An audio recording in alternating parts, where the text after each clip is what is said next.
우리 박봉남 교수님께서 칼 바르트의 성서 영감론에 들어가기 전에 칼 바르트의 성서 영감론에 직접 간접의 영향을 미치고 때에 따라 전제가 되었던 세 가지의 영감론을 말씀한 것을 내가 지난 시간에 조금 요약해서 말씀을 드렸습니다.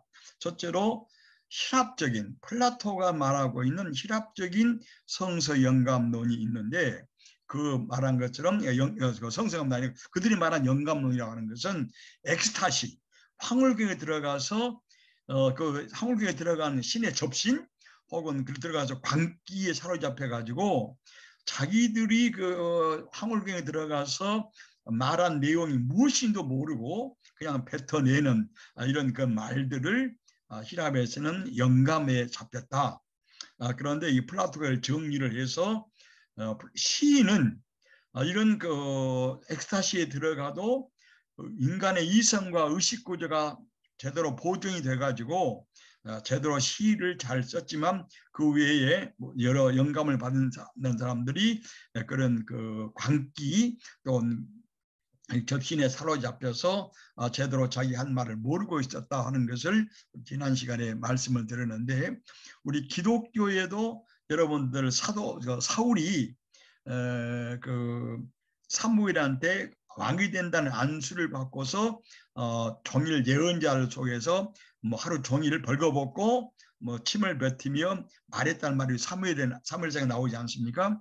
이런 내용이 성서에도 들어있다.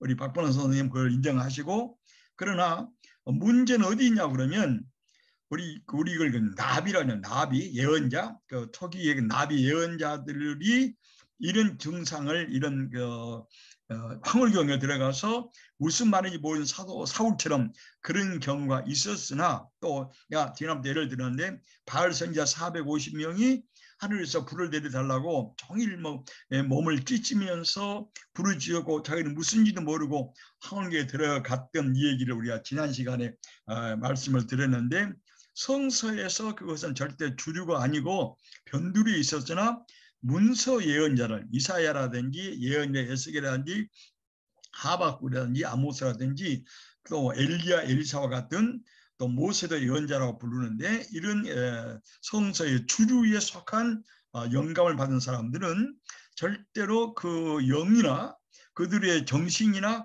그들의 이성과 의식 구조가 파괴되지 않고 그러니까 생생히 살아있어서 평상시에 이해하지 못하고 알지 못한 하나님의 그 높고 신비한 세계와 뜻과 말씀을 그 이성과 의식으로 이해할 수 있도록 하나님이 빛을 주시고 대화를 하기 때문에 이해가 된 그 하나님의 말씀을 이해했다는 말씀을 내가 지난번에 말씀을 들었습니다. 그래서 기독교의 그 영감은 내가 우리 폴 tilly 예를 들면서 두 가지 차원을 말씀했는데, 폴 tilly가 성령 의식을 잘 썼어요. 그 미친 이 인간의 의식 구조를 파괴한 이런 이런 엑스타시는 사탄에 의한 그 영감이고, 우리 기독교로 다른 말하면 악마적인 그런 영감에 대해서 폴 tilly는 성령의 감, 성서적인 영감은 우리의 의식 구조와 이성을 하나님의 선물이기 때문에 절대로 파괴하거나 그걸 무시하지 않고 그걸 초월해서 하나님의 신비하고 놀라운 세계를 인식하고 깨달을 수 있도록 그걸 도구로 사용하시기 때문에 성령의 영감에 그 인간의 인식과 이성을 넘어서게 하면 또 보존하게 하면서 사용한다는 말씀을 내가 지난 시간에 들었어요. 그다음에 두 번째로 그 성서 그 영감설의 중요한 것이 그 랍비적 유대교의 영감설인데, 그 여러분 탈무드 알잖아요. 탈무드 혹은 토라. 근데 특별히 유대교에서는 토라를 모세의 오경 또 그 십계명을 하나님부터 직접 받은 하늘의 책으로서 하나님 말씀과 동일시를 하고 있어요. 그래서 하나님 말씀과 그 토라를 직접 동일시를 하기 때문에 토라는 아주 절대적인 권위를 갖습니다. 그래서 하나님이 직접 손으로 써가지고 돌판 위에 써서 모세에게 주었고, 또 두 번째는 모세에게 불러줬기 때문에 그 랍비적 유대교의 영감설에 의하면은 이 토라의 그 영감은 하나님 직접 불러줬고 하나님 직접 썼기 때문에 정말 거기는 1.1 틀림이 없다고 아주 그 문자적 영감서를 그대로 말하고 있다라고 우리 박봉란 선생님께서 여러 가지의 예를 들어 가지고 참고서를 쓰시면서 우리가 잘 이해하지 못했던 이 세계를 우리에게 참 잘 밝혀주셨어요. 나도 이 책을 보면서 유대 랍비적 유대교의 영감설이 이러한 내용을 가지고 있다고 하는 것을 저도 공부도 했고, 하늘에서 온 책이라고 유대인들이 그렇게 토라를 존중한 그 뜻도 이해가 됐습니다. 그래서 출애굽기 33장 37절이나 24장 12절이나 3절 16절에 직접 하나님이 이렇게 돌판에 불로 써서 알려주는 이런 내용이 나오는데, 그래서 랍비들은 이런 말을 합니다. 누구든지 토라를 하늘에서 온 책이 아니라고 하면, 하늘에서 직접 온 책이 아니라고 하면 그 사람은 하나님의 말씀을 경멸한 사람이다. 또 토라가 하늘에서 온 책이라고 인정할지라도 토라의 한 부분만 하나님이 말한 것이고 다른 부분은 모세가 말한 것이라고 말한 사람들도 역시 하나님의 말씀을 멸시한 사람이다. 그리고 토라의 한 점이라도 감하거나 죄한다면 그는 하나님의 말씀을 경멸한 자이다. 여러분들 그 마태복음 5장 27절에 예수님 말씀하셨는데, 율법의 1.1이라도 절대로 변하지 않고 하나님이 돌보신다는 말씀을 예수님도 하신 모양인데 하셨는데, 이처럼 그 율법의 엔드 그리고까지도 하나님이 다 불러줬기 때문에 절대 그 토라의 한 점이라도 감하거나 제한다면 하나님의 말씀을 경멸한 자라고 그렇게 보기 때문에 유대 랍비들은 예언자의 영감도 성령 하나님과 동일시를 말씀과 동일시를 해버린다고 하는 것이 우리 박봉랑 선생님께서 결론을 내린 유대교에서 토라는 궁극적 하나님의 계시였고 하나님의 말씀이 기록된 하나님의 말씀과 동일시되기 때문에 절대 이것을 비난하거나 또에 따른 거부하거나 이것에 대해서 비판하는 것은 절대로 용납되지 못한 이런 내용이라고 우리가 이렇게 이해할 수가 있습니다. 그래서 그 구약의 토라에들은 살아있는 하나님의 말씀이기 때문에 유대교에서는 우리가 지난 시간에 공부를 했지만 유대교의 이 토라의 영감은 문자적 영감설로 본다고 하는 것을 우리가 확인할 수 있습니다. 이런 점에서 회당의 교직자인 랍비 서기관은 토라의 권위를 수호하고 토라의 1.1획도 잘못이 없다고 하는 것을 아주 잘 변증하는 이런 면에서 이 사람들이 회당의 교직자입니다. 그래서 랍비 여기서 이제 문제가 뭐 있냐고 하면 우리 박봉남 교수님께서 이 문제를 제시하셨는데 이 칼발티가 제기한 문제거든요. 뭐냐면 유대교의 그 영감 문제는 살아서 역사하시고 새롭게 말씀하시고 성수 안에서 성수를 통해 성수 위에서 또 성수와 마주서서 인간의 역사와 인간의 삶과 마주서서 생동하게 말씀하시는 살아계신 하나님과 토라 자체를 아주 문자적으로 동일시를 해버리기 때문에 하나님의 살아계신 주권과 하나님의 살아계신 영의 주권을 유대 랍비교는 인정하지 않고 있다. 그래서 성서 자체가 토라 자체가 기계적으로 성령의 기관, 기계적으로 성령의 도구가 된 것이기 때문에 유대교에서 하나님의 그 영감의 문제는 하나님의 살아계시는 또 생동하는 역동적인 그 주체 이것이 유대 랍비교에서는 사라졌다라고 그렇게 말을 할 수가 있습니다. 이것을 우리가 이제 지난번 여러분 나한테도 배웠고 우리 박봉남 교수님도 자세히 쓰셨는데 이것이 17세기에 나타난 쿠벤시타가 밝힌 하나님이 모든 성서는 하나님이 불러준 것이기 때문에 1.1의 틀림이 없다고 하는 그 사상과 유대 랍비교의 영감설과는 아주 똑같은 그런 내용입니다. 이런 것을 우리가 지난번에 그 말씀을 드렸습니다. 그리고 사도 세 번째로 사도 칼 바르트가 그 영감설에 자기의 주 사상을 사도 바울에서 배웠다고 하는 건데, 사도 바울은 헬라 철학의 이와 같이 아까 말한 헬라 철학, 헬라 문학, 헬라 시인들, 헬라 역사가들이 보고 있고 알고 경험하고 있던 그 여러 가지의 그 엑스타시, 자기의 그 인식과 이성과 의식이 다 사라져 버리고 그것이 없어지고 자기들이 황홀 속에서 말한 내용을 전혀 모르는 그러면서 몇 시간 동안 땅에 구르기도 하고 말을 발설하고 있는 그런 영감서를 이미 바울은 알고 있으나 이따 우리가 다시 이제 바르트 영감에 들어가서 그걸 좀 밝히겠습니다만은 그걸 알고 있었으나 바울은 그를 따라가지는 않는다. 두 번째로 우리가 지난번에 사도 바울의 그 영감서를 몇 번 보았는데 우리가 사도행전 22장 7절에 사도 바울은 사도 바울이 직접 많이 썼어요. 사도행전 7절을 보면 내가 예루살렘으로 돌아와서 황홀경에 사도 바울이 황홀경에 들어갔어요. 또 사도행전 고린도서 12장에서도 사도 바울은 자기가 황홀경에 들어가서 낙원에 들어갔는데 말할 수 없는 말을 정말 형용불가한 말을 들었고 내가 그때에 내가 몸 밖에 있었는지 내가 몸 안에 있었는지 나도 모르겠다.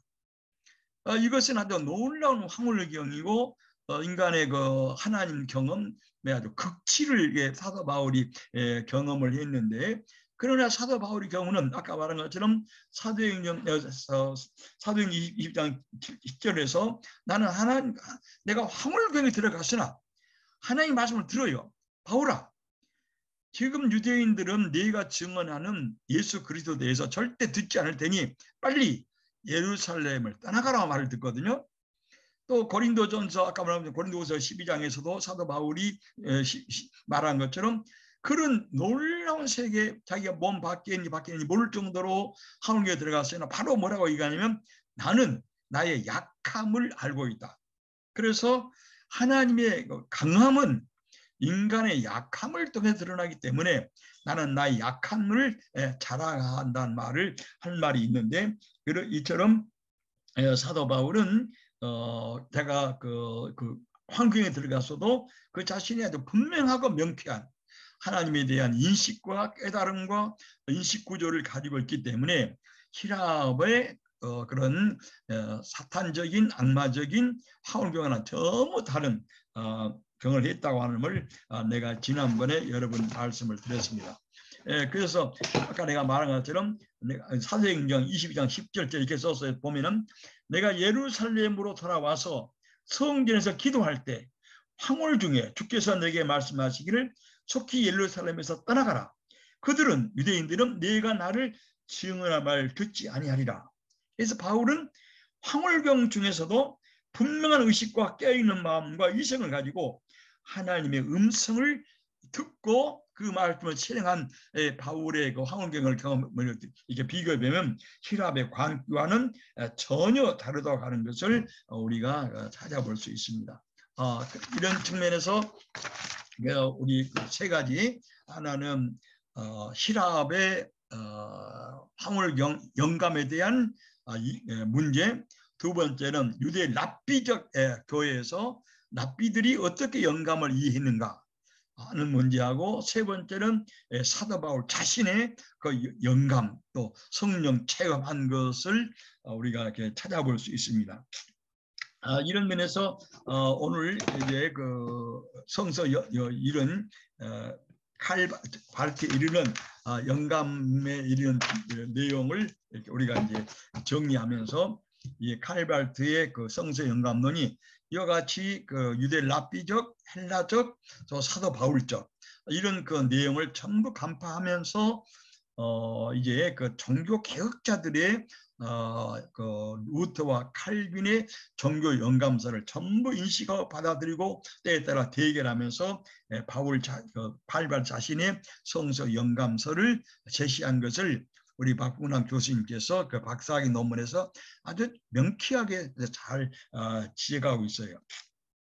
자, 그러면 이제 그 칼바르트에 들어가기 전에 내가 지금까지 말한 내용을 한번 정리하면서 왜 이렇게 성서가 중요한가를 다시 한번 말씀을 드리고 이제 칼바르트의 영감론으로 들어갈까 생각합니다.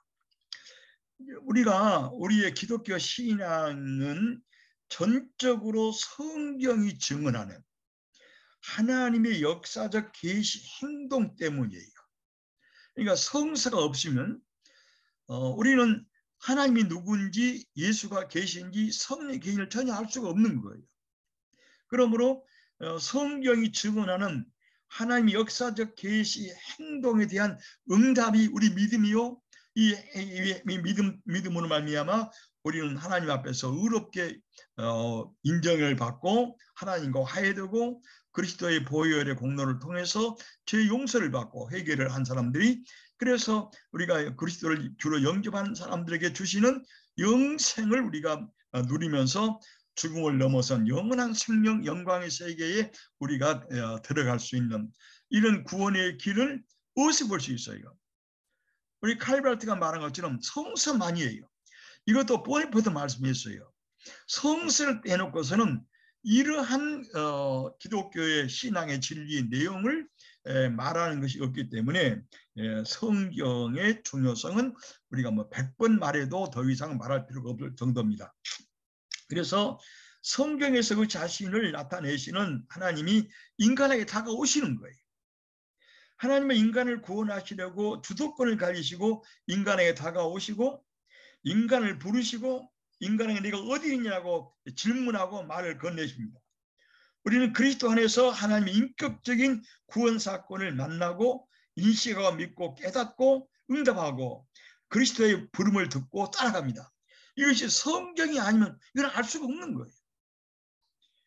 하나님은 교회 안에서 성경을 통해서 이전에 말씀하신 것처럼 지금도 말씀하시고 성서의 저자들에게 감동시킨 같은 성령은 지금도 그 말씀을 듣는 우리들을 감동시키고 일깨우고 회개시키고 빛을 주시고 사명을 주시고 우리 잠든 영혼을 깨우고 우리 마음을 불러일으켜서 그를 믿게 하고 고백하게 하는 것이 성서에서 증언되는 하나님 그리스도 성령의 역사예요. 그러므로 이 성서가 없이는 우리는 기독교를 성서를 신앙을 전혀 이해하거나 알 수 없기 때문에 이처럼 성서가 우리 신앙의 기초요 터전이 된다고 하는 것은 우리가 아무리 강조해도 이 강조를 말할 수 없는 것이죠. 그래서 하나님께서는 말씀을 통해서 지금도 행동하시고 하나님이 선택하시고 그를 믿고 따르도록 은혜와 감동을 주십니다. 우리는 성서 안에서 구약에서 말씀 행동하신 심판하신 하나님의 계시 행동이 지금도 성서를 읽고 해석하고 설교하는 우리 모든 목사님들의 증언을 통해서 하나님은 지금도 말씀하시고 행동하시고 심판하시고 새 역사를 이루고 가신 것은 놀라운 역사죠. 우리는 신약에서 하나님께서 예수 그리스도 안에 이루시는 전무후무한 구약의 모든 계시 활동을 완성하시고 구약의 약속을 이루시는 이것을 우리는 그리스도 안에서 우리는 보고 확신하고 믿습니다. 그래서 성경은 우리의 상식, 경험, 지혜, 능력을 훨씬 초월해서 우리를 사로잡아 휩쓸어가는 생명의 강물이 성서 안에 흐르고 있어요. 이것을 잘 증언한 것이 예수님 말씀하시기를 나를 믿는 사람은 그 속에서 생수의 강물이 흘러간다고 했지 않습니까? 이 생수의 강물이 흘러가는 것이 구체적으로 나타나는 것이 에스겔 47장 1절에서 12절입니다.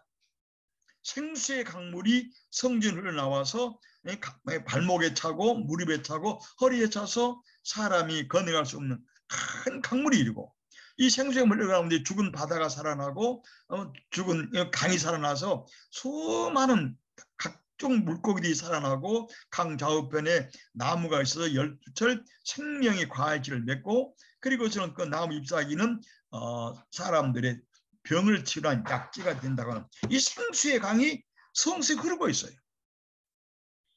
그러므로 예수 그리스도가 부활해서 온 세계를 다스리고 심판함을 우리는 성수에서만 볼 수 있어요. 예수 그리스도가 부활해서 이렇게 능력 있게 역동적으로 현재하고 활동하시는 것을 오직 성경의 말씀과 증언을 통해서만 우리는 바로 듣고 이해하고 깨닫고 있습니다. 그래서 성경이 없다면 성경에는 그 자신을 창조자로서 또 화해자 예수 그리스도, 우리의 보혜사 성령이라고 말씀하신 것을 우리는 알 수도 없고 계시하지, 우리는 전혀 깨닫지도 못하는 이것 때문에 우리는 성서의 중요성을 강조하고 있는 것입니다. 그러면 내가 몇 번 말씀드린 것처럼 왜 성서가 이런 하나님의 말씀인가 하는 것을 내가 지난번에 우리 박분환 선생님의 그 박사학위 논문, 또 내가 연구한 책들을 통해서 말했는데, 내가 다시 말씀을 드리면 2016년 240여 명의 침례교 교수들이 아까 유대교의 문자적 정확성, 문자적인 성령의 불러줌, 그래서 문자적 축자 영감설 때문에 성서가 이렇게 정확무함으로 이런 구원의 역사를 주시는 하나님 말씀이다. 그래서 이 사람들의 출발점이 어디서 시작하냐고 그러면 문자적 무오에서 하나님의 능력과 계시와 성령의 역사에 출발한 것이 아니라 하나님의 계시 활동에서 이 성서의 위대한 하나님의 구원의 역사를 본 것이 아니라, 성서는 축자적 영감서로 완전 무하기 때문에 성서는 권위가 있고 하나님 말씀이고 이러한 그 능력을 나타낸다 하는 이 말씀을 내가 지난번 드렸는데, 이 내용이 그래서 그분들은 이 성서의 중요성을 너무 중요하게 여기고 성서의 권위를 아주 온천하게 알리기 위해서 지난 말씀드린 것처럼 성서는 우리 신앙과 우리 행동과 윤리와 교회 생활에서만 완전 무결하고 무한, 유일무이한 우리 그 기준, 진리의 기준이 아니라 이 성서는 모든 학문에서, 생물학에서, 물리학에서, 수학에서, 자연과학에서, 전자학에서, 전자생물학에서 이 모든 면에서 성서는 다 학문의 기초요, 학문의 진리라고 이렇게 주장을 하고, 만약 성서가 가르치는 내용이 이런 일반 학문에서 틀리다고 여긴다 것 같으면 성서는 하나님의 말씀이 아니기 때문에 이들은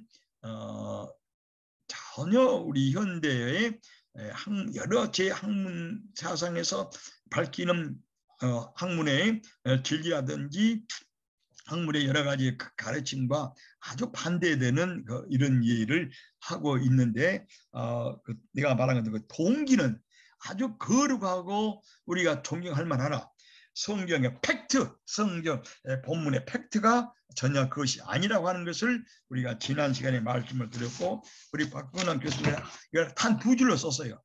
이러한 유대 랍비적인 문자적인 축자 영감서를 말하거나, 혹은 그 17세기 일어났던 구벤 시대가 말한 것처럼 완전한 문자 영감, 축자 영감서를 말하면서 이 축자 영감서의 내용이 기독교 신앙과 윤리와 교회 생활에서만 아니라 모든 학문에서 똑같이 정확하다. 이것은 현대 학문에 맞지 않다 하는 것을 우리 박본환 교수님도 책에다 쓰고 있습니다. 그래서 내가 여러분 이제 말한 것처럼 성서의 권위가 매우 중요하고, 성서가 확고부동한 권위를 가져야 됩니다. 성서가 권위를 가지지 않으면 여러분이 설교할 수 없어요. 교회가 설 수 없습니다.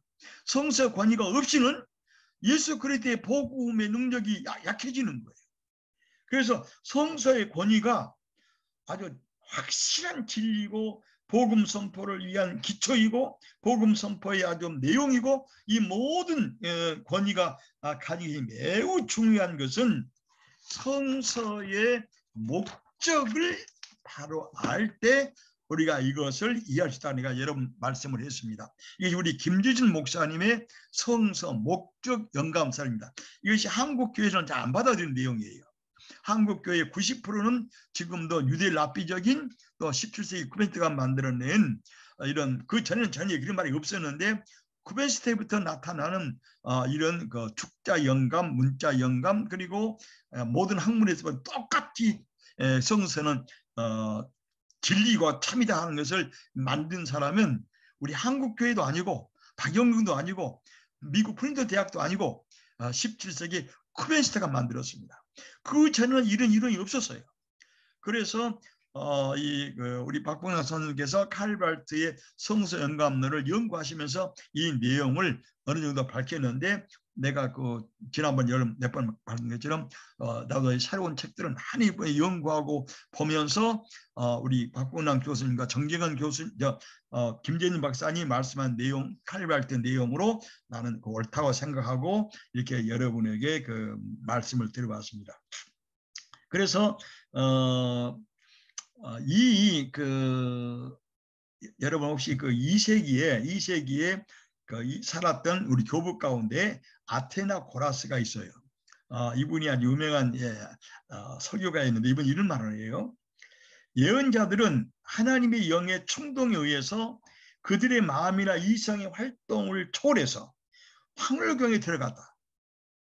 그들은 영감을 받은 것들을 말했는데 참 그분이 아주 유명한 말을 했어요. 성령은 피리를 부는 성령은 피리를 부는 자이고 예언자는 피리다. 그래서 피리를 불었던 성령이 예언자들을 피리 도구로 사용해 가지고 예언자들은 성령이 불어주는 것만을 자기가 피리로서 말했는데 이거 예언자들이 이 피리를 성령이 부는 성령이 이렇게 목소리를 또는 숨을 불어 넣었을 때 예언자들은 의식을 잃었고 그들은 땅에 쓰러졌고 그래서 그들은 아무 의식이 없이 피리 부는 성령이 불러주는 것만을 말했기 때문에 성경은 과오가 없고 권위가 있다라고 그렇게 말했습니다. 그래서 이런 그 내용을 우리가 차근차근 이해를 하면서 우리가 새로운 그 성서의 그 성경 영감에 대한 말씀을 하려고 하는데요. 그래서 성서의 본인은 아까 말한 것처럼 목적이 중요하다. 성서의 목적이 뭐냐? 그래서 우리가 그 성서 목적이 예수 그리스도를 통해서 하나님이 모든 인류를 죄와 사망과 저주에서 구원해서 하나님이 영광에 참여하고 영원한 생명을 주시려고 하는 내 목적이기 때문에 비록 성서가 생물학이나 수학이나 자연과학이나 혹은 그 외에 다른 전자 원자학이든지 분자 생물학이든지 수학에서 좀 틀리더라도 그게 중요한 것이 아니고 성서의 목적이 그런 학문이 아니라 하나님의 구원의 역사의 계시를 증언한 이 목적만 오르면 성서는 우리 김재진 목사님이 말씀하신 것처럼 창세기부터 시작해서 묵시록, 계시록까지 1.1획도 틀림이 없다. 이 사실을 우리가 다시 한번 확인하면서 오늘 새로운 분야에 우리가 들어가려고 합니다. 그래서 우리는 아까 말한 것처럼 성경의 내용이 현대적인 학문과 틀리기 때문에 하나님 말씀이 아닌 것이 아니라 현대 모든 공리라든지 원리라든지 진리에 어느 정도 성경이 맞지 아니하고 성서의 내용이 그들과 좀 틀림이 있을지라도 성서의 내용 목적이 하나님의 구원의 계시 활동을 증언하기 때문에 이 목적만 맞으면 성서는 하나님의 말씀이다 하는 것을 내가 여러 번 강조했고 이를 강조한 우리 김재진 목사님도 강조하시고 우리 박본남 교수님도 이 내용을 강조하기 때문에 지난번에 말한 내용을 내가 이렇게 좀 정리합니다. 여러분 칼 레비트라고 하는 하이델베르크의 유명한 역사 철학자가 있습니다. 이분이 역사 이성 신학이라는 책을 썼어요. 그런데 그 책 가운데 내가 최근에 읽은 책이었는데 옛날 박근홍 선생님한테 우리가 조신학 배울 때 이 책을 다 읽고 숙제해 냈는데 이 책을 의식에 찾아 다시 읽어봤더니 한 대목에 이런 말이 있어요. 여러분 유럽에 여행을 해보거나 유럽의 중세기 교회사 교회들을 찾아보면 아주 고딕식이라는 아주 뾰족뾰족 하늘로 올라가는 엄청난 고딕식 건물이 있지 않습니까? 여러분 이 베드로 성당은 돔으로 되어 있지만 하기 퀘르네에 있는 성당이면 엄청나게 올라갔어요. 아마 유럽에서 베드로 성당은 제일 큰 성당이 퀘르네에 있는 고딕 성당인데 엄청나게 큽니다. 제가 그걸 몇 바퀴 돌아봤는데요, 말할 수 있고요. 근데 그 올라가는 뾰족한 탑들이 하늘을 찌르고 있어요. 이걸 칼 레비트는 뭐를 얘기하냐 그러면 중세 유럽의 건축 양식이 저 높은 하늘을 향해서 우뚝 치솟아오른 것은 교회가 세상의 문화와 예술과 학문을 더 많이 깊이 넓이 알아서가 아니라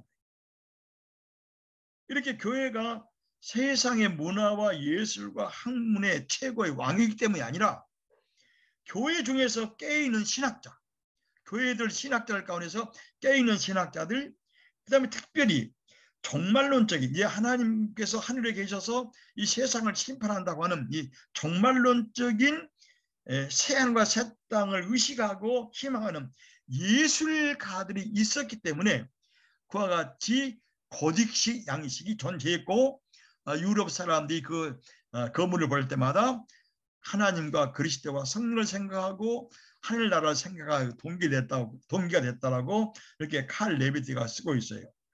이건 무슨 말이냐 그러면 오늘 우리가 강의하고 연결시켜 보면은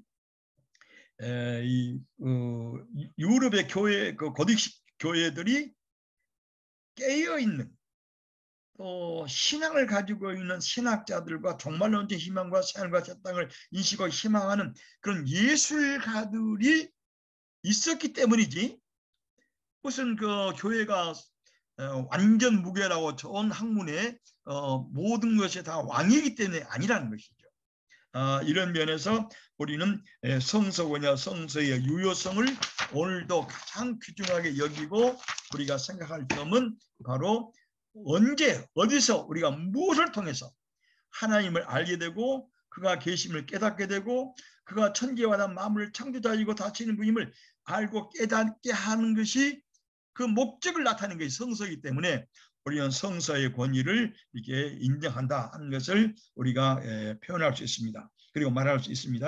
그래서 우리는 성서를 통해서 그리스도를 인식하고 그리스도를 믿고 깨닫고 성경에 증언하는 말씀을 통해서 또 설교를 통해서 그리스도는 나의 생명의 주와 구주로서 인식하고 믿고 깨닫고 우리 죄를 회개할 때 또 우리 하나님 자녀로 인정받는 그의 그 놀라운 신앙의 진리가 바로 성서에서만 우리에게 나타나고 있고 드러나기 때문에 우리는 성서를 사랑하고 성서를 존중하고 성서의 권위를 우리가 높이 여겨야 된다 이렇게 말했습니다. 지난번 우리가 그 말씀했던 그 보네퍼는 이렇게 말했어요. 보네퍼의 기독론에 보니까 이렇게 되어 있어요. 그리스도는 오늘도 살아계시고 역사하신다. 성서의 증언을 통해서 지금 그리스도는 우리에게 말씀하신다. 그는 오늘 말씀과 함께 말씀을 통해서 말씀 속에서 말씀하시고 우리를 찾아오고 있다. 이게 보네퍼의 말이에요. 우리가 그 교회에서 설교할 때 이 성서를 통해서 성서의 증언을 이런 목사님들이 성서의 증언, 복음의 증언을 통해서 지금도 그리스도께서 하나님께서 우리에게 말씀하신다고 이 보네퍼가 말했는데 이것이 우리의 설교자의 확신 아닙니까? 우리 목사님의 설교가 완전 무결해서가 아니에요. 제가 몇 번 말했지만 성서가 완전 무결한 그 안에 아무런 모순이 없어서가 아니에요. 바로 제가 말한 것처럼 성서 자체에 모순이 많아요. 성서에 맞지 않은 것도 많아요. 그럼에도 불구하고 하나님과 불완전한 그 성서를 통해서 지금도 우리에게 말씀하시고 오늘도 우리를 부르시고 우리가 은혜를 주시기 때문에 우리는 성서의 증언을 통해서 하나님이 우리에게 역사하시고 주님이 살아계시고 성령의 역사하심을 우리가 인정하고 믿고 고백하기 때문에 우리는 성서를 우리가 매주 읽고 본문을 가지고 우리가 설교하지 않습니까? 그래서 뻔히 이렇게 말합니다. 나를 따르라는 예수의 부름을 듣기를 정말 원한다면, 이게 중요한 말이에요. 한번 들어보세요. 나를 따르라는 예수의 부름을 우리 모든 목사들과 신자들이 정말 듣기를 원하다 것 같으면 우리가 하늘로부터 새로운 계시를 바랄 필요가 없고 지금 말씀을 통해서 들려오는, 지금 말씀을 통해서 성서의 증언을 통해서 들려오는 설교를 듣고 세례를 받고 성찬식에 참여하면 우리는 나를 따르라고 하는 예수의 부름을 듣게 된다라고 그렇게 보네파가 말했습니다. 그것이 은혜 사건이에요. 우리가 그런 면에서 십자가에 죽고 부활 성천하시는 우리 주의 복음을 듣지 아니하고서는 하나님이 누구인지 그리스도가 누구인지 오늘 그리스도가 살아있는 잘 모르기 때문에 바로 성서는 이것을 우리에게 표현하고 계시하기 때문에 성서의 문자 무엇을 때문에 성서가 하나님이 말씀인 것이 아니라 성서의 문자를 통해서 말씀을 통해서 성서는 하나님이 그리스도가 우리를 부르시고 우리를 선택하시고 은혜를 주시기 때문에 성서는 하나님의 말씀이 된다라고 이렇게 보네포도 이렇게 그 칼 바르트와 같은 그런 말씀을 했어요. 그런 면에서 보네파가 이렇게 말합니다.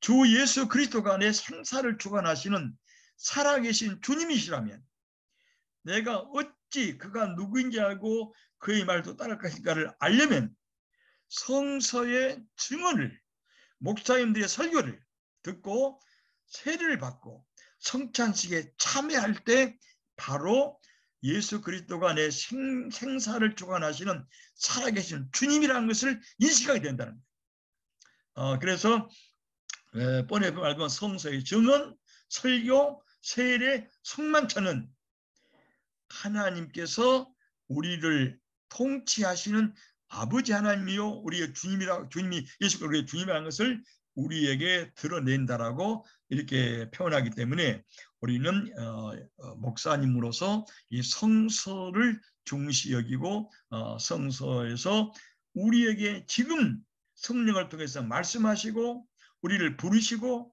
우리에게 은혜를 주시고 우리에게 새 사명을 주시는 이 성서의 증언을 우리는 깊이 경청하고 우리가 매주 우리가 이렇게 설교를 하는 것이 우리 그 성서를 보는 태도라고 또 내가 이렇게 결론 삼아서 내가 지금까지 말합니다.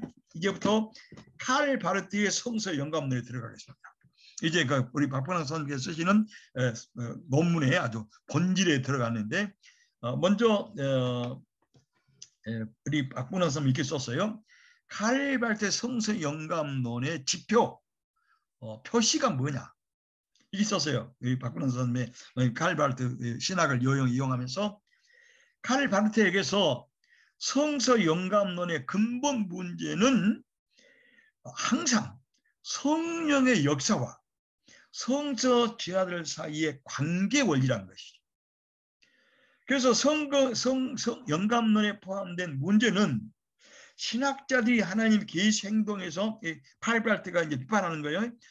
지금 유대교의 그 문자적인 영감설이나 또 축자영감설이나 17세기 나타나고 있는 축자영감설 그리고 프린턴 대학에서 제시했고 세계교회를 분열시켰던 이 축자영감설에 대해서 바르트는 이렇게 말합니다.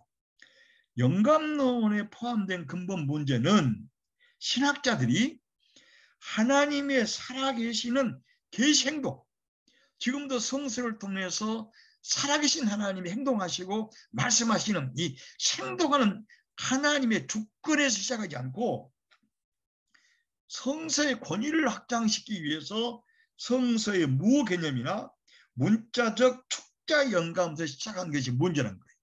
이게 중요한 말이에요.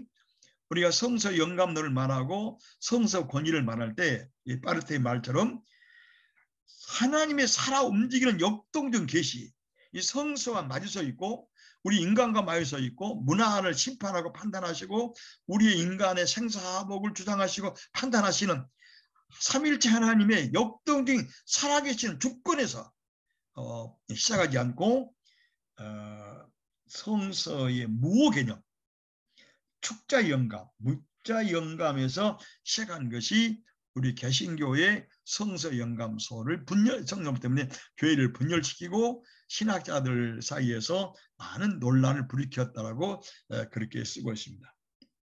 그래서 우리가 지난번에 공부했습니다마는 개신교 정통주의 이 이걸 내세운 사람이 루터의 정통교인 여러분들 잘 모르시겠지만 쿠벤스터입니다. 이 쿠벤스터가 처음으로 우리 그 계몽주의가 기독교를 비난 반대하고 예수 부활을 거부하고 또 십자가의 무의미성을 제시하고 그의 권위를 무시하니까 이 쿠벤스터가 교회를 지키기 위해서 성서를 지키기 위해서 만든 이론이 축자 문자 무호설입니다. 그리고 그분이 아까 제가 지난번에 말씀드렸지만 이 쿠벤스터가 성서는 모든 학문들에서도 진리의 규균이라고 써서 뭐 사람이 듣거나 안 듣거나 교인들에게 그렇게 제시해 가지고 그 안에서 그 교회를 지키려고 했던 그 근본 뜻은 잘 이해할 수 있어요. 그러나 신학에서 인간이 하나님과 계시에 또 있다고 하는 이 측면하고 이걸 가리켜서 쿠벤스터가 말했던 이 성서 영감서를 객관적인 영감서래. 객관적인 영감서. 우리가 믿든지 안 믿든지. 다시 말하면 성서가 모든 학문의 여왕이라고 하는 것을 사람들이 믿든지 안 믿든지 이 정통주의에서는 객관적으로 성서가 완전 무결한 하나님의 말씀을 증언하기 위해서 그 이론을 내세우는데 이것을 성서의 객관적 영감설이라고 말합니다. 두 번째로 여러분 이 정반대의 흐름이 또 생긴 것은 슈라이마에서 시작했던 자유주의 신학인데 이 슈라이마에서는 인간의 감정, 인간의 의식, 인간의 이성 이 속에는 하나님을 인식할 수 있는 접촉점이 있다는 거예요. 아무리 하나님 우리에게 계시를 주시고 우리에게 말씀을 하시고 예수 그리스도가 아무리 위대한 주님일지라도 우리의 마음속에 우리 의식 속에 우리 감정 속에 하나님을 인식하고 예수 그리스도를 받아볼 수 있는 내적인 무슨 접촉점이 이걸 아프리오라고 하는데 이걸 선언적 경험 이전에 아주 천부적으로 우리에게 이것이 있기 때문에 이 우리 내 의식 속에 이성 속에 감정 속에 우리 상상 속에 이런 하나님을 의식하고 그리스도의 주됨을 인식하고 신앙을 이해할 수 있는 이런 접촉점 인식의 출발점이 있기 때문에 우리는 하나님을 인식할 수 있다고 하는 이런 설을 내세운 것을 우리는 주관적 영감설, 우리 신앙의 주관적 신앙과 이렇게 표현합니다. 그래서 개신교 정통주의는 종교개혁의 교리와 원리를 객관적으로 정확히 표현하고 있어요. 여러분 쿠벤스터를 비롯해가지고 정통주의가 장점이 좋은 게 많습니다. 정통주의는 두 가지에서 공격에서 기독교를 지키려고 해요. 첫째는 카톨릭이 집중적으로 군대 경찰을 동원해서 칼빈과 루터의 신앙을 받아들인 교회를 완전 박살냈습니다. 여러분 1630년 시작했던 30년 전쟁을 아시죠? 독일이 시작했던 30년 전쟁은 이 개신교를 박살내려고 하는 카톨릭의 전쟁입니다. 그래서 이 개신교를 아주 섬멸시키려고 했던 이 카톨릭의 이 군대, 경찰, 이 정권에서부터 개신교를 지키려고 하는 것이 정통주의입니다. 그런 측면에서 정통주의 장점이 있어요. 또 하나 정통주의는 카톨릭뿐만 아니라 아까 말한 것처럼 계몽주의적인 학문적인 비난에서부터 기독교를 지키려고 했던 그 변호하는 점이 있어요. 그런 그 좋은 점에도 불구하고 아까 말한 것처럼 이 정통주의는 모든 이론을 초월해서 완벽 무결한 아주 절대 진리라고 하는 것을 확실하게 쓰려고 했던 것이 정통주의인데 이것을 우리는 개신교 스콜라주의라 표현합니다. 토마스 아퀴나스가 지금까지 아리스토텔을 이용해가지고 우리 당시의 기독교죠. 우리 종교가 나타나기 전까지의 모든 기독교를 완벽 무결하게 쓰려고 한 것이 토마스 아퀴나스의 스콜라 철학인데, 신학인데, 이 개신교의 정통주의는 우리 정통주의의 스콜라 철학이에요, 신학이에요. 이런 면에서 그 객관주의의 반대에서 아까 말한 것처럼 주관주의, 슈라이머가 시작했던 자유주의 신학이 시작합니다. 왜 그걸 자유주의 신학이라고 출발하냐 그러면, 지금까지 모든 신학은 하나님의 계시에서 출발했어요. 그런데 슈라이머에서는 출발점이 하나님의 계시가 아니고 예수 그리스도가 아니고 인간 속에 들어있는 종교 감정이에요. 오형석 마음속에 종교 감정이 있기 때문에 우리는 성서를 들으면 이해할 수 있고 믿음을 할 수가 있고 성령을 받을 수가 있는 거예요. 우리 마음속에 천천적으로 절대 하나님 의지하고 싶은, 하나님을 찾고 싶은 이런 의지나 뜻과 감정이 없이는 아무리 목사가 위대한 설교를 해도 듣지 않는다는 거예요. 그래서 슈라이머의 이 신학을 우리는 내재적인 신학, 인간학에서 인간을 출발했던 인간 중심적인 신학이라고 우리가 표현합니다. 이걸 가서 지금까지 말한 것처럼 삼일체 하나님에서 시작한 신학의 출발점을 완전히 인간의 종교 감정, 인간의 내면에서 시작했기 때문에 이것을 인간학적 출발하기 때문에 이걸 가서 코페르니쿠스적인 신학의 출발점이라고 그렇게 자유신학을 말합니다. 이 자유주의 신학을 완전히 뒤엎은 사람이 또 칼 바르트인데, 이런 면에서 우리가 다음에 칼 바르트 말 조금 더 말할 수 있는 내용이 있으리라 생각합니다. 그래서 그 뭐라고 얘기하냐면, 에밀 브룬너가 그런 말을 했어요. 에밀 브룬너 더 신하게 볼 것 같으면 정통주의는 얼어붙은 폭포수란 거예요. 얼어붙은 폭포수.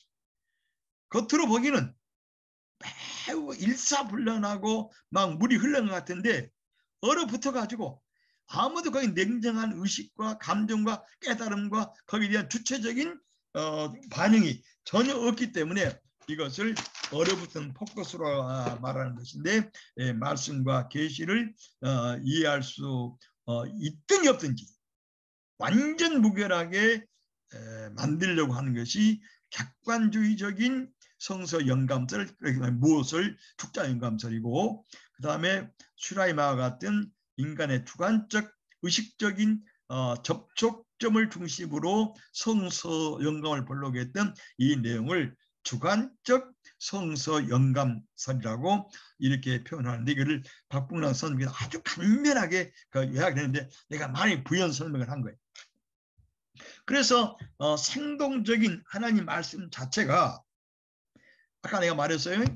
성서는, 하나님은, 여러분이 예수 그리스도는 성령은 성서를 마주해서 또 성서를 통해서 우리를 심판하고 우리 위에서 활동하시고 우리에게 말씀하시는, 우리가 대화하는, 우리가 마주서 있는 이런 영적인 주체인 하나님을, 또 하나님의 계시 행동으로서 출발하지 아니하고 아까 말한 인간이 만든 정황무한 성서의 교리, 또 정황무한 축자 영감설의 교리, 규범, 원리에서 출발해서 성서에 생동하는 하나님의 말씀과 축자 영감설과 동일시돼 가지고 하나님의 주권이 사라지고 하나님의 영감이 사라지는 이런 문제를 가지고 있다라고 칼 바르트는 지적을 했습니다.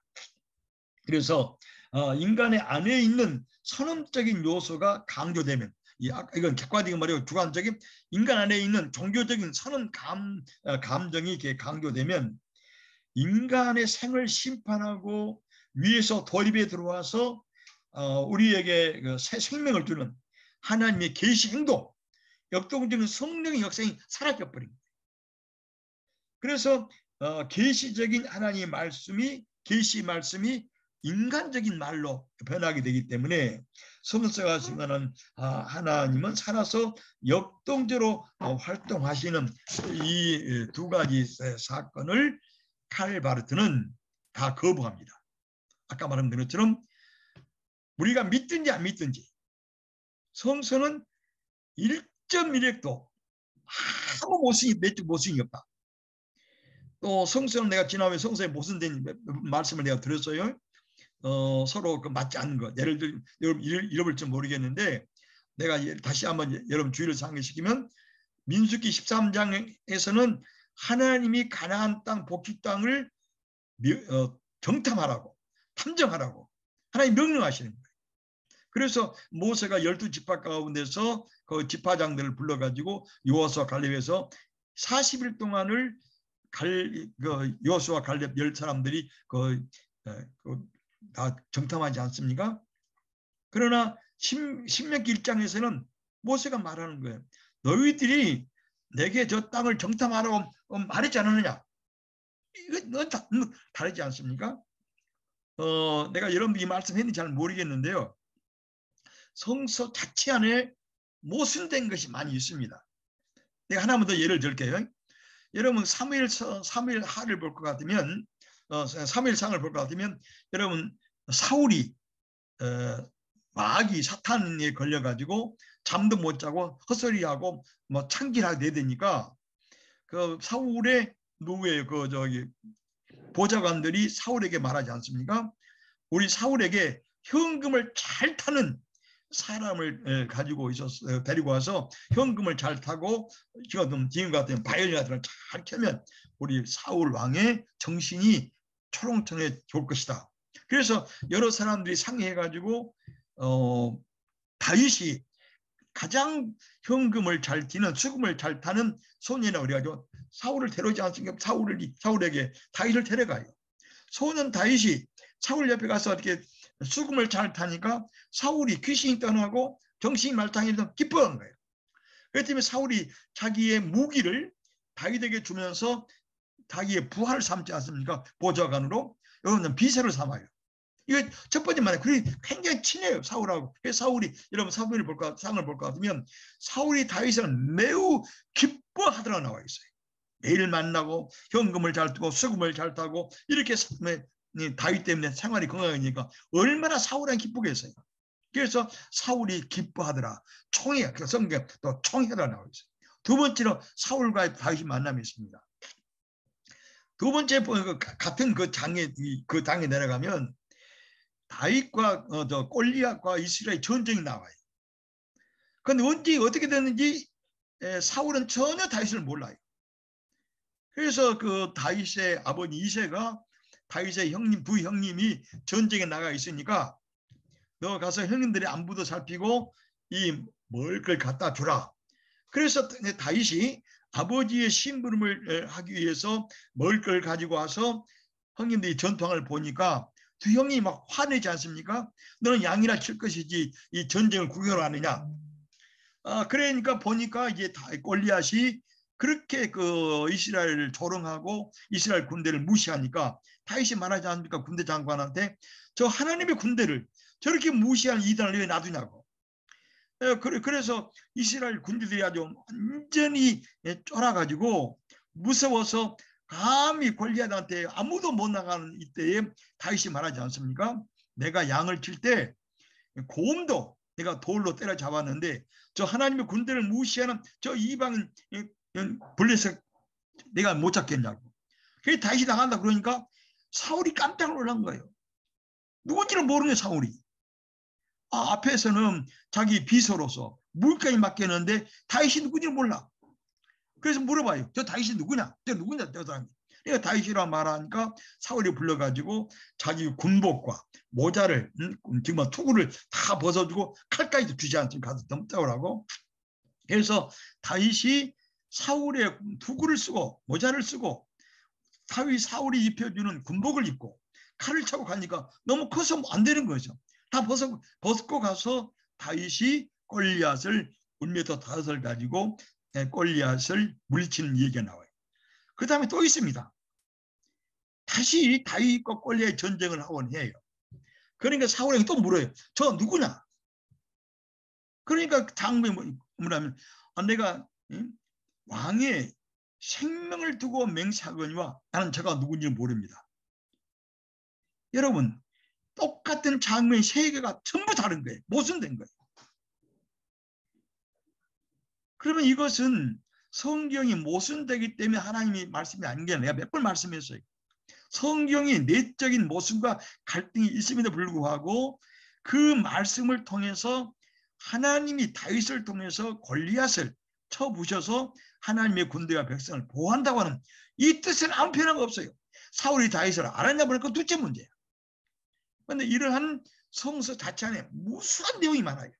그것 때문에 성서는 하나님의 말씀이 아닌 것이 아니고 우리 칼빈이 말한 것처럼 그런 모순과 내적 불일치도 불구하고 하나님은 성경을 통해서 그의 살아계심을 증거하고 그를 통한 구원의 역사를 말하기 때문에 성서는 하나님의 말씀이라고 하는 것을 내가 여러 번 말씀을 드렸습니다. 그래서 칼바르트가 말을 잘했어요. 우리 박근홍이 잘 요약을 하셨는데 성서 영감의 표준을 어디다 세워야 되느냐? 성서 무엇을 세워야 되느냐? 축자 영감대로 세워야 되느냐? 또 성서의 그 하나님의 영감 표준을 성서가 학문의 모든 면에 정확히 뭐하냐? 여기 세워야 되겠냐? 내가 몇 번 말한 거고 우리 박국랑 선생님과 또 우리 칼바르트가 말한 것처럼 그렇지 않다. 이미 내가 지난 말씀했지만 천문학을 배우려면 그 칼빈이 말했어요. 천문학 별을 연구하려면 모세한테 가지 말고 천문학에 가라는 거예요. 그런 면에서 성서 칼바르트에게서 영감의 표준을 올바른 원리에 세우는 것이 중요한 건데 원리에 세운다고 하는 것은 무슨 말이냐면 성서와 교회와 인간의 역사에 마주서서 말씀하시고 행동하시는 살아계시는 하나님 말씀, 행동하는 하나님 말씀에 이 성서의 영감을 세워야 된다.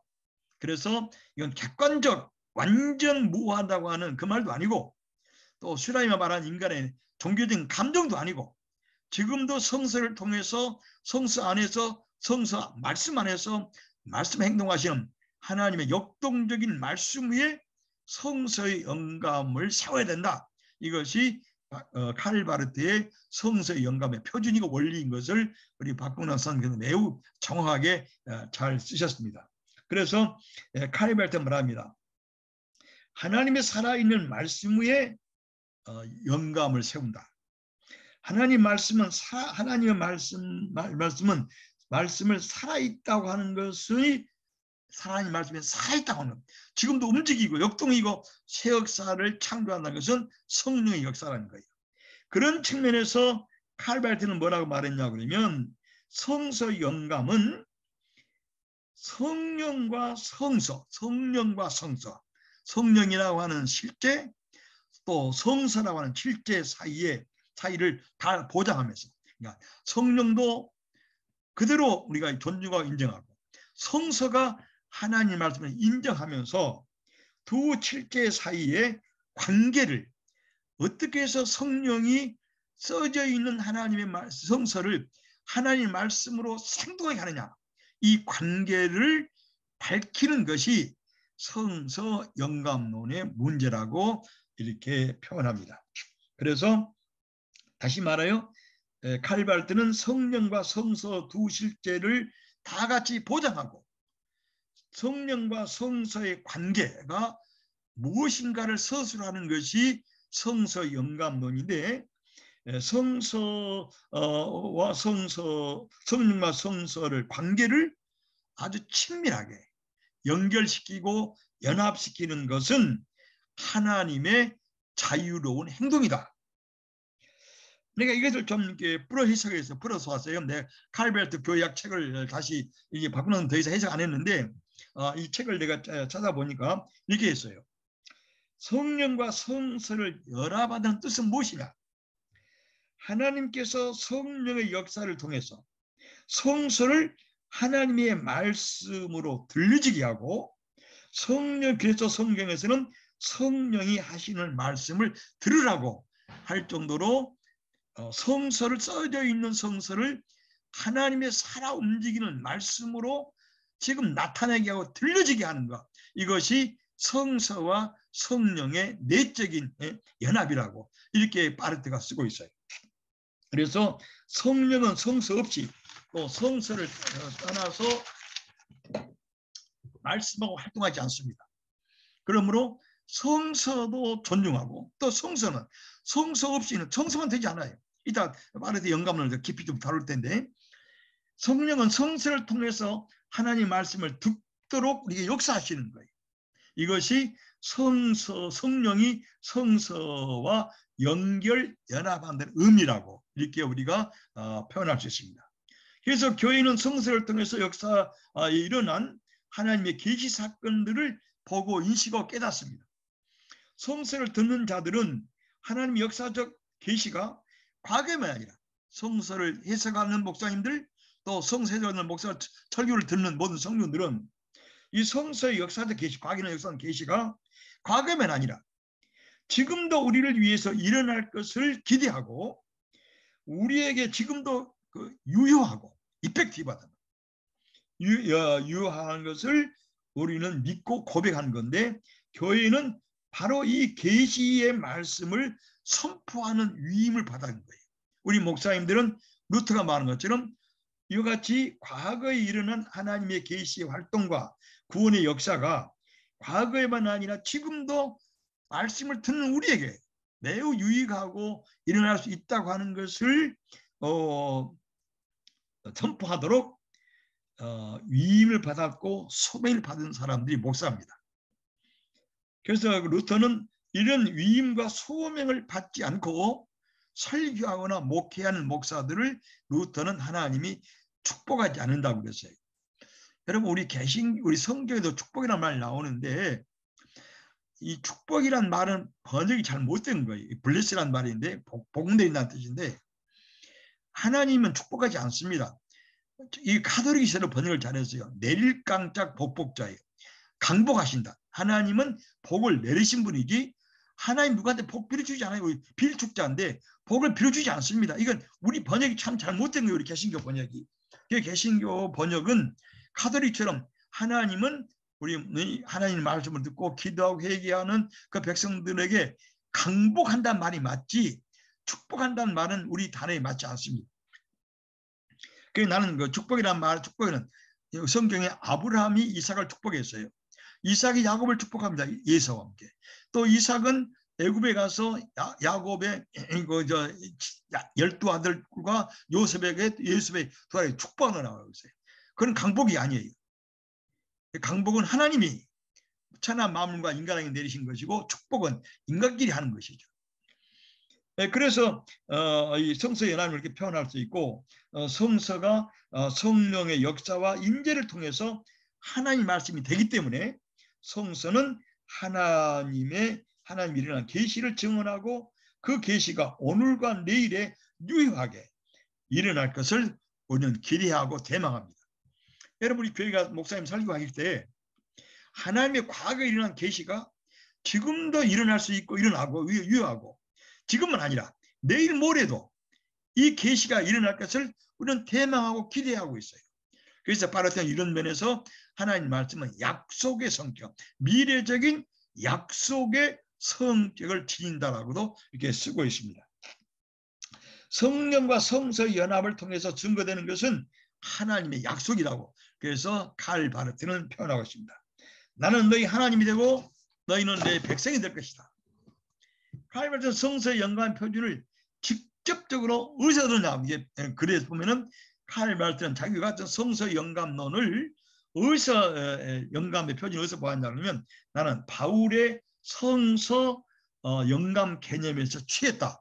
내 성서 영감론은 유대적인 축자 영감론을 랍비적인 축자 영감 문자 영감도 아니고 19세기에 17세기에 쿠벤스테나 또 프린턴 대학교의 하지라드의 반틸 같은 이런 그 문자 영감설 학문의 완전도 아니고 사도 바울의 영감에서 나는 영감의 개념에서 이와 같이 하나님의 살아계시는 말씀 성령과 성서 저자들과의 신비로운 영적 관계가 바로 나는 영감이라고 보는데 이 관계를 나는 바울에게서 배웠다라고 이렇게 썼다고 이 박봉락 선생님께서 칼발트의 글을 소개하고 있습니다.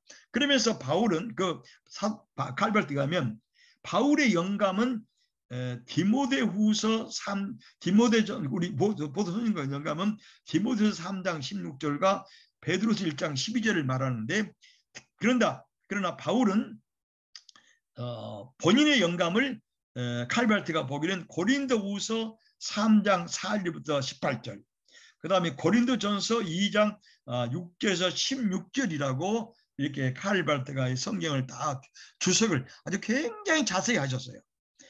여러분 그 교의학을 읽어보면요, 칼발트의 성서 주석이 깨알처럼 수십 장이 나가요. 아마 성서 주석만 이렇게 모아서 출판해도 굉장히 훌륭한 성서 주석 하게 될 거예요. 그래서 먼저 이 칼발트가 아주 깨알 같은 글씨로 디모데전서 3장 16절부터 시작 내용하고 고린도서 3장 14절 18절 이것을 아주 자세히 그 주석을 하고 있는데, 먼저 여러분들 그 성서 영감들을 늘 말할 때는 디모데후서 3장 16절, 베드로서 1장 21절을 이용하는데, 내가 이걸 좀 읽어볼게요. 한번 들어보세요. 디모데후서 3장 10절 16절이요. 모든 성경은 하나님의 감동 또는 때에 따라 성령 둘 써 있어요. 어떤 그 사본에는 하나님의 감동이고 어떤 사본에는 성령 감동으로 되어 있어요. 내가 이렇게 몇 번 말했지만 성서는 원본이 없고 수백 가지의 사본이 있기 때문에 사본마다 좀 다릅니다. 그래서 어떤 사본에서는 성경은 하나님의 감동으로 되어 있다고 했고, 어떤 사본에는 성령의 감동으로 되어 있다고 했어요. 그 감동으로 된 것으로서 우리 번역과 우리 번역은 잘 못되는데, 내가 그 루터의 번역과 추인길의 번역을 찾아보니까 우리 번역과 너무 달라요. 그래서 내가 루터의 번역을 보았는데, 루터 번역이 되어 있어요. 의 안에서, 하나님의 의 안에서 가르치고 책망하고 교정하기에 유익하다 이렇게 되어 있어요. 그 다음에 베드로서 1장 21절은 예언은 언제든지 사람의 입에 뜻이 나온 것이 아니고 오직 성령의 감동을 받은 사람이 하나님께서 받아서 말한 것이다. 이 우리 번역인데, 내가 루터의 번역을 다시 찾아보니까 되어 있어요. 루터는 뭐라고 하냐면, 성서 안에 있는 예언은 인간의 의지에서 산출된 것이 아니고 성령에 의해서 이끌림을 받은 사람들이 하나님의 이름 안에서 말한 것이다. 우리 번역과 너무 다릅니다. 그래서 이제 이 번역을 읽으면서 칼발트가 말하는 고린도후서 3장 4장 7절에서 18절, 또 고린도전서 2장 6절 16절에서 바울이 자기의 영감론을 아주 본격적으로 제시했다고 칼발트가 이렇게 제시하고 있는데, 이 칼발트의 주석을, 아주 긴 주석을 우리 박봉남 교수께서 잘 요약한 것이 우리 책에 나오는데, 이 내용을 이제 살펴보려고 합니다. 지금 시간이 다 지나가는데요. 우리 다음 시간에 여러분 기억하세요? 그럼 한번 읽어보세요. 고린도후서 3장 4절 18절, 그 다음에 고린도전서 2장 6절 16절.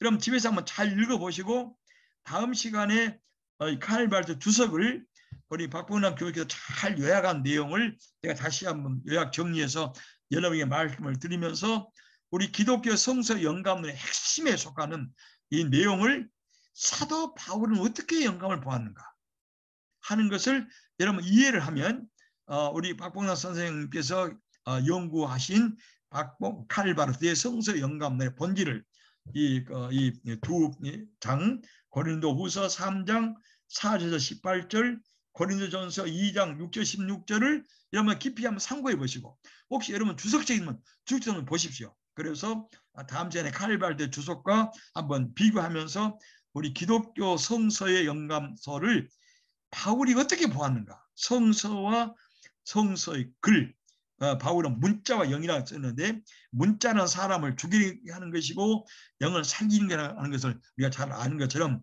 이 두 구절을 칼 바르트가 이렇게 잘 주석을 해가지고 본인의 영감설에 표준을 세웠는데 여러분 한번 살펴보시면서 다음 시간을 여러분 기대하시길 바랍니다.